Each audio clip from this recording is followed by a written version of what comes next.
Doctor Richard huge की philosophy से question आता है कि सिमिलिया सिमिलीबस क्यूरेंटर वर्सेस क्यूरेंटर।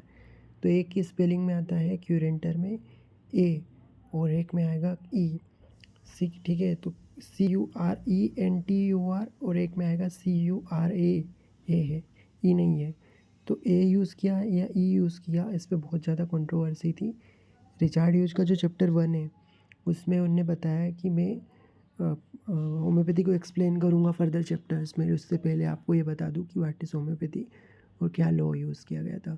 तो डॉक्टर एनीमन ने सिमिलिया सिमिलिबस क्यूरेंटर ई वाला यूज़ किया था, जिसमें कि let like be treated by likes था, है ना कि। और नेचर्स वाला जो था वो कौन सा था, सिमिलिया सिमिलिबस क्यूरेंटर, जिसमें ए था। तो ये बहुत ज़्यादा कंट्रोवर्सी का टॉपिक था। इसमें क्या मतलब यहाँ पे ये बताया गया था कि ऐसा नहीं था कि सिमिलिया सिमिलिबस से केवल रिप्रेजेंट किया, क्योंकि तो नेचर है, ये साइंस पार्ट है। लेकिन होम्योपैथिक फार्मूला में क्या आएगा, सिमिलिया सिमिलिबस क्यूरेंटर, इसमें लेट लाइक भी ट्रीटेड बाय लाइक्स होगा। इसका उनने एक चैप्टर 1 का नोट दिया है, उसमें पूरा एक्सप्लेन किया है। तो ये नोट देखो, it is not easy to say how alternation of क्यूरेंटर इनटू द क्यूरेंटर, ठीक है। ई वाले को ए में कैसे चेंज हो गया, कहाँ ट्रांसलेशन में गड़बड़ी हुई, वो यहाँ पे समझाएंगे। एनिमन सर ने कौन सा यूज़ किया था, क्यूरेंटर ई वाला, ठीक है, ऑर्गेनन में। From its first addition in 1810 onwards, first edition से लगा के लास्ट तक उनने क्यूरेंटर ई वाला यूज़ किया था। And again a letter return in 1835 to the French minister of public instruction, monthly homoeopathic review Feb 1802 में भी उनने यही यूज़ किया। These being the only 2 place in which the formula is employed by him. यही दो मतलब प्रमाण है जिससे अपन पता कर सकते हैं कि ई यूज़ किया था क्यूरेंटर में। The change occur in his life time for mister Everest his English people. तो मिस्टर एवरेस्ट जो उनकी इंग्लिश पीपल थे, उनने इस क्या कहा, stated that he was much annoyed by this substitution of क्यूरेंटर which is not surprising since this is as I have said. मतलब डॉक्टर एनिमन नाराज़ थे इस बात से कि किस तरीके से सब्स्टिट्यूशन कर दिया था क्यूरेंटर में, लेटिन ट्रांसलेशन में गड़बड़ी हुई थी, मिस इंटरप्रिटेशन हो गया था। तो he may be said to have condoned it, however, for among the article we have found on his body when we exhume it in 1899। लेकिन उनको फिर माफ़ भी कर दिया था, क्योंकि जो उनकी इंग्लिश पीपल थे मिस्टर एवरेस्ट, उनने गलती करी थी, तो उसको माफ़ भी कर दिया था। कैसे, क्योंकि उनने क्या किया, डॉक्टर हैनीमन की जो बॉडी थी उसको एक्सुमेशन किया था, और सही जगह फिर उनको सही जगह उनको गाड़ा था। तो to give it more fitting sepulchre was a gold medal. उनको गोल्ड मेडल भी दिया गया था फ्रेंच होम्योपैथिक सोसाइटी के द्वारा, which bore the formula in the latter form. यानी फिर उनने उसमें जब उनने वहाँ पे एक्सुमेशन किया था, तो वहाँ पे उनने जो स्पेलिंग है उसको करेक्ट भी किया था। जो क्यूरेंटर एनिमन ने यूज़ किया वही डॉक्टर मिस्टर एवरेस्ट ने भी यूज़ किया फिर। तो उसके लिए फिर उनको बाद में ये एक्सुमेशन किया था उनने, तो उसके लिए फ्रेंच होम्योपैथिक सोसाइटी ने उसको गोल्ड मेडल भी दिया था। That was certainly the current phase when homoeopathy begin to flourish in this island and was accordingly adapted as a motto by British Journal of Homeopathy on its appearance in 1843.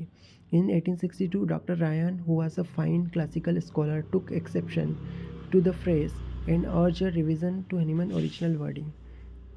The then editor of British Journal opposed to change। मतलब Ryan ने भी changes किए थे, फिर उसको British journal ने oppose किया, but their argument throughout the proceed on the assumption that curanter is generally understood to mean are treated, whereas there can be no doubt that 999% in every 1,000 would render it are cured.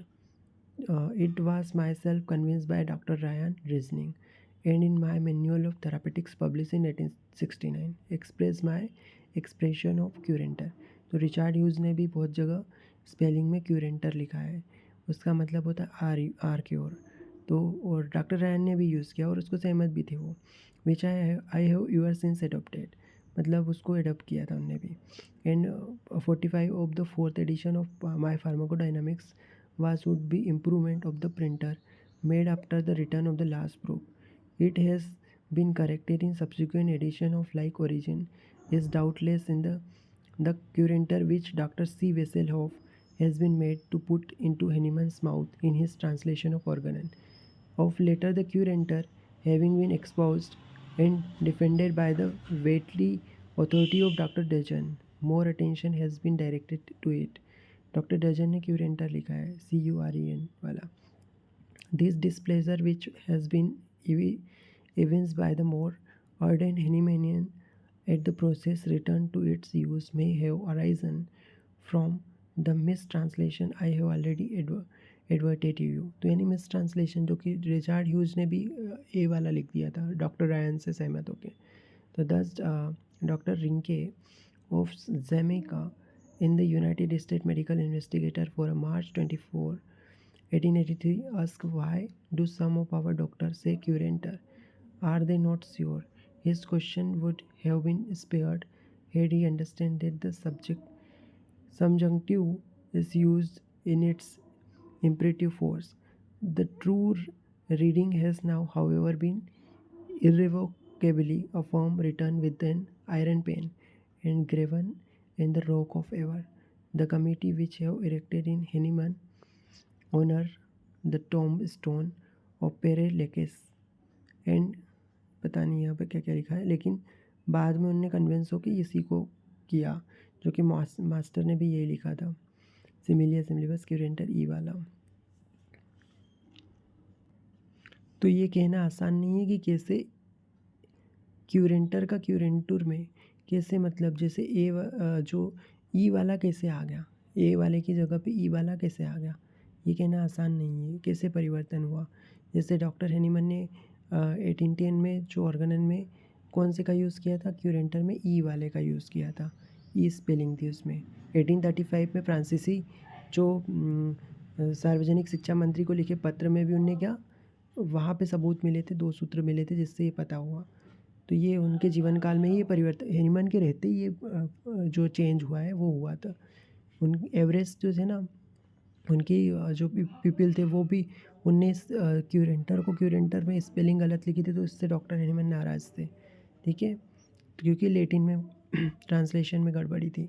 तो हालांकि ये कह सकते हैं कि उनने उनको माफ़ कर दिया था. क्यों? क्योंकि 1899 में जब हमने जब हेनीमन के जो एक्सहूमेशन खुदाई हुई थी, बॉडी को निकाला गया था, तो उसमें वो वस्तुएं मिली, उनमें से एक इसे और अधिक उपयुक्त कब्र देने के लिए, मतलब सबसे सही जगह पे उनको जो क्या करना है, उनको बरीड करना है. तो उसके लिए सही कब्र में देने के लिए उनको फ्रेंच होम्योपैथिक सोसाइटी ने एक गोल्ड मेडल भी दिया था. ठीक है, उसके बाद से क्यूरेंटर में ई स्पेलिंग है, तो वहाँ पे वो जो एवरेस्ट थी उनकी गलती भी सही हो गई. ठीक है, इसके बाद डॉक्टर रायन जो थे उनने भी ए वाला लिखा था, इसी से सहमत होकर डॉक्टर रिचार्ड ह्यूज ने भी मैनुअल ऑफ थेरापेटिक्स में क्यूरेंटर ए वाला लिखा था. फार्माकोडायनामिक्स के 4th एडिशन में भी क्यूरेंटर ए वाला लिखा था. फिर उसके बाद डॉक्टर डजन जो है उनने ई वाला क्यूरेंटर ई वाला जो है उसको लिखा था. ठीक है, और इसके बाद बहुत सारी नाराज़गी दिखाई गई थी. ठीक है, तो ये सब चीज़ें हुई और फिर लास्ट में यही लिखा है कि डॉक्टर हेनीमन की जो उनकी जो वहाँ पे समाधि उस पर वॉशिंगटन में भी ई लिखा हुआ है, सिमिलिया सिमिलिबस क्यूरेंटर वही था ई वाला जो कि मास्टर ने लिखा था, और उनकी स्मारकों पे भी वही अंकित किया है. तो जो नेचर्स ला है ना और होम्योपैथिक ला में डिफरेंस देख लो. जो नेचर्स ला है वो सिमिलिया सिमिलिबस क्यूरेंटर ए वाला है, होम्योपैथिक ला जो मॉडिफाई है सिमिलिया सिमिलिबस क्यूरेंटर ई वाला. एक लाइक क्योर लाइक है और एक लेट लाइक भी treated by the likes. The La of जो नेचर्स ला है वो वेस्टर्न मेडिसिन हिपोक्रेट जो है उनने आइडेंटिफाई किया था, और होम्योपैथिक लॉ जो है वो this law was first discovered by doctor Samuel Hahnemann. ठीक है, उनने उसको मॉडिफाई किया था नेचर्स लॉ को, क्यूरेंटर ए वाले को ई में. और बहुत सारे डिसएडवांटेज है नेचर्स लॉ को अप्लाई करने के लिए। कई बार बहुत सारे डिसएडवांटेज होता है, क्योंकि नेचर के द्वारा जो क्योर होता है उसको हैप्पी गो लकी बोलते हैं, और जो होम्योपैथिक लॉ के द्वारा होता है वो मोस्ट सेफेस्ट है, हार्मलेस है, ठीक है, रैशनल है। और नेचर्स लॉ की लिमिटेड अप्लीकेबिलिटी है, बल्कि जो होम्योपैथिक लॉ है वो साइंटिफिक सिस्टम ऑफ थेरेपी है, प्रैक्टिकली अप्लाई कर सकते हैं, लॉज पर बेस्ड है, रूल्स पर बेस्ड है।